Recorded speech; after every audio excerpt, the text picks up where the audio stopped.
the offense. What do you think the Mets are doing just to kind of keep your guys off balance? You know what, I don't know if it's even just tonight. I think, if you look back at the two series that we played against these guys, their pitches really well. Execution, sequencing, we certainly kind of, one step behind as far as, anticipating what they're going to do. And then when we do get opportunities with mistakes in the hitting zone, we're not cashing in or taking advantage of. So I don't know the answer. I do know that you got to give those guys credit for pitching as well. We got Peterson tomorrow who pitched well against us the other time at their place, so we got to get him up. But I thought after that first inning, Tony recovered and pitched well and kept us in the ball game, and we were in there until we weren't. With Kenny, how different does he look now than maybe where he was in years past with the Angels? Much different. Obviously, he's healthy. The stuff is playing up, the velocity's up. There's a cutter, the slider's good, there's a changeup. So he's a much better pitcher, much more weapons than he's had in the past, and he's really put it on us for a couple outings. And when you talked about the sequencing the Mets kind of this last couple series, is that mostly just makes the game more off speed than maybe you'd expect, pitching backwards, stuff like that? I think so, yeah, and I think that there's no secret that most of our guys are on the fastball, but if you have the ability to strike secondary pitches in hitters counts, it makes it a little bit more tough, but that calls for adjustment on our part. But I think that's kind of probably what it is. Have you noticed anything about how the Mets have been able to kind of neutralize or at least limit the damage from Ohtani in particular? Yeah, I think that they're just really not throwing fastballs in the hitting zone, to be honest with you. If something is in the strike zone, it's spin or changeup, and they're changing a lot of locations. They're going in, crowding them, then they're going away. So they're just not repeating a lot. Is Freddie okay? Yeah, Freddie's okay. He'll be down tomorrow. Just in this stretch, I'm going to give him a day game after night game, and obviously he's grinding and playing essentially every day, so he'll be down tomorrow, but he's fine. Did Tommy do anything today, or how's he sort of feeling? Tommy's fine. Soreness got much better. He'll be in there tomorrow at second base.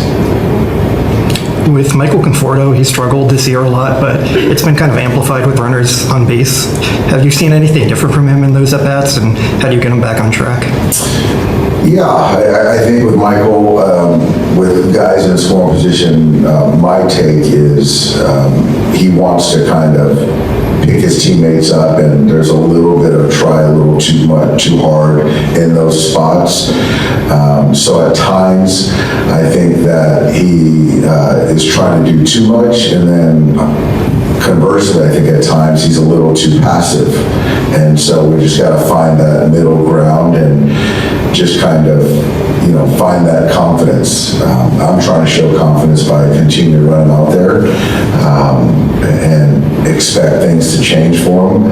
But, even today, I thought he had a really good at-bat. I think it was the second at-bat, and then he lined it to Nimmo, and I thought it was a good at-bat, but nothing that wasn't rewarded with it. Just got to keep staying confident. We kind of look tonight, maybe the previous looks or what the guy reported previously kind of said? Just throwing a little bit harder to start the game.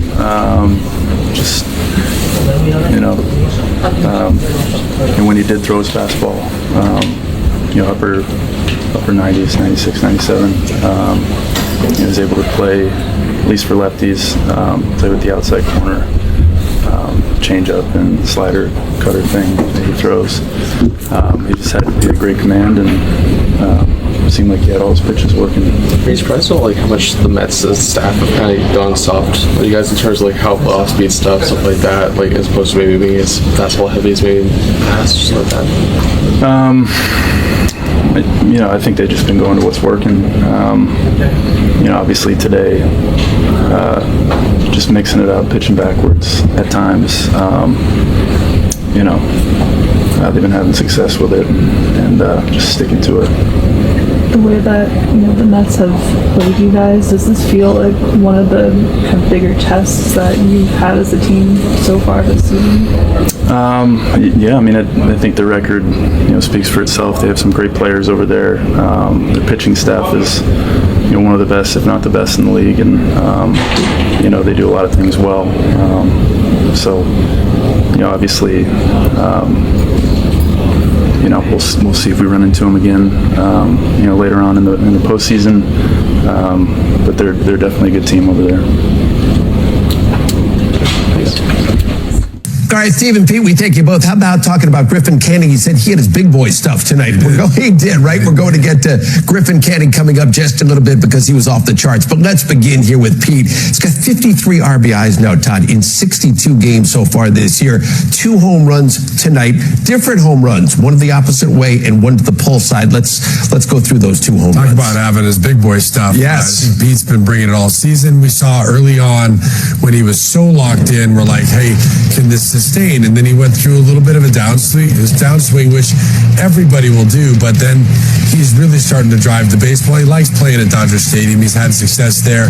It's a slider out over the plate, and he gets that great extension. He's just so strong. And then when he gets extended and gets it out in front, this is 93 miles an hour, but it's going a long way, 447 feet. He was all over that pitch. You can see the reaction of both the pitcher and the catcher, not real happy. But for Pete, he just continues to do what this team needs him to do, and that's be the guy that gets up with a lot of guys on. Juan Soto on base 3 more times with walks tonight. Pete comes up behind him and finds a way to drive him in. This is where this formula, you see the 22 multi-home run games, that's amazing in such a short amount of time that he's been a part of this Mets team. But the formula with the top of this lineup right now, Mendy did a little bit of moving around and got, Lindor still at the top, but adding Nimmo into that slot and then Soto and Alonso right there, it's getting some more traffic. It's a little bit tougher. It gets a little deeper into the lineup before you get to Pete, and Pete's getting a lot of opportunities with men on base, and as you're seeing, he's driving them in. All right, you're talking about doing good things with men on base. How about this number when it comes to Pete Alonso? With runners in scoring position this season, he's got an OPS of 1250. Why is he delivering in those situations? Well, because I think we've also talked about the fact that he's had, I think going into today, 9 of his 12 home runs with 2 strikes. Now, the first one was another 2-strike home run tonight. So 10 of 13 or 10 of 14, I think, on the year for Pete with 2 strikes. That's why he's able to drive in runs, because it doesn't matter. He doesn't need to get a cookie early in the count. He's battling. He's controlling the strike zone. And when there's, guys like we're talking about, the top of the lineup with Lindor and Nimmo and Soto, and then Pete, and then whoever is behind Pete, whether it be Vientos or somebody else that's driving the baseball as well, it's also a threat.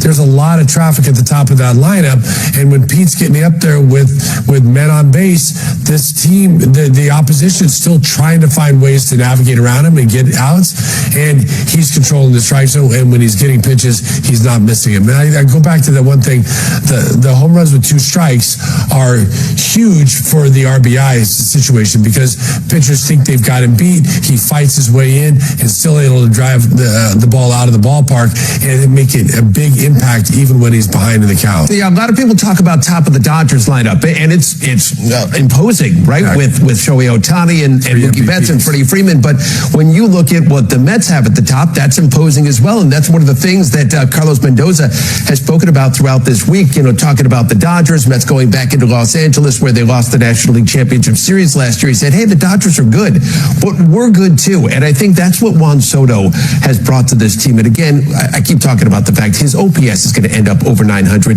It's now over 800. As you said, he was on base 3 times tonight. He knocked in the Mets' first run of the game with a ground out there in that first inning. But it's a daunting top of the lineup for opposing pitchers. Well, it is. And you talk about the 3 MVPs on the Dodgers side of the lineup, but I think there's a lot of this kind of talk like, oh, are you surprised that the Mets are playing this well? Are you surprised about this? Or, hey, what does it say that they're measuring up to the Dodgers? They're not just measuring up. They're outplaying them right now. They could easily, not easily, but conceivably won 6 out of the 6 matchups that they had against the Dodgers. There was 3 blown saves. 2 of those they ended up winning. 1 of them they ended up losing. There was extra inning games, but they played this team very, very tough from the time they were in Citi Field to this series in Los Angeles. And you can tell that this Mets team has a feeling of confidence about them. It doesn't matter who they see on the other side of the diamond. They feel like they match up. And to your point, Juan Soto's starting to get a little bit of that swag back. You can see him smiling. You can see him shuffling a little bit. You can see him staring down the pitcher. Even when he's not getting hits, he's having good at-bats. He's finding his way on the base. And the more that happens, the more that pitcher has to work. And then he's got to face the next guy behind him named Alonso, who hits the ball out of the ball. Just when you kind of look at today's outing, what do you think is kind of leading to the longer first innings before you're able to settle in and then find your way of being efficient and being more yourself on the mound? I felt pretty good from the beginning. Pulled that slider that got Lindor, and then just threw a bad one to Pete, and he didn't miss it. He's got good power, able to go all fields and hit that ball hard. Facing Juan Soto, obviously, he's very talented. You're very talented. Can you just kind of take us into kind of what that battle is like for you guys? We obviously saw some of just the back and forth and the smiles and stuff. Yeah, he's a good hitter. He's got good eye of the zone, and I was just trying to execute pitches, and he did a good job of laying off balls. If you could take a pitch back, maybe the one to Alonso, was that your only really bad pitch of the game? Yeah, that was my least favorite one of the outing for sure. But just, needs to get down or needs to get out, and he did a good job of hitting it. Connor mentioned that in your last outing with the Yankees, you had maybe found something on the back end of it that you were hoping to bring into that. Did you find that you were able to do just that? Yeah, I thought I was in control of the zone a lot better. I thought I was moving my fastball around better than I have been this year. So I think that's definitely progress. When you go out there on a game like today, where the rotation is scuffling a little bit with injuries and stuff, is there extra pressure on you, or do you put extra pressure on yourself to try to lift the team? Do you know what I mean? Since it's going through a little bad patch? Yeah, there's no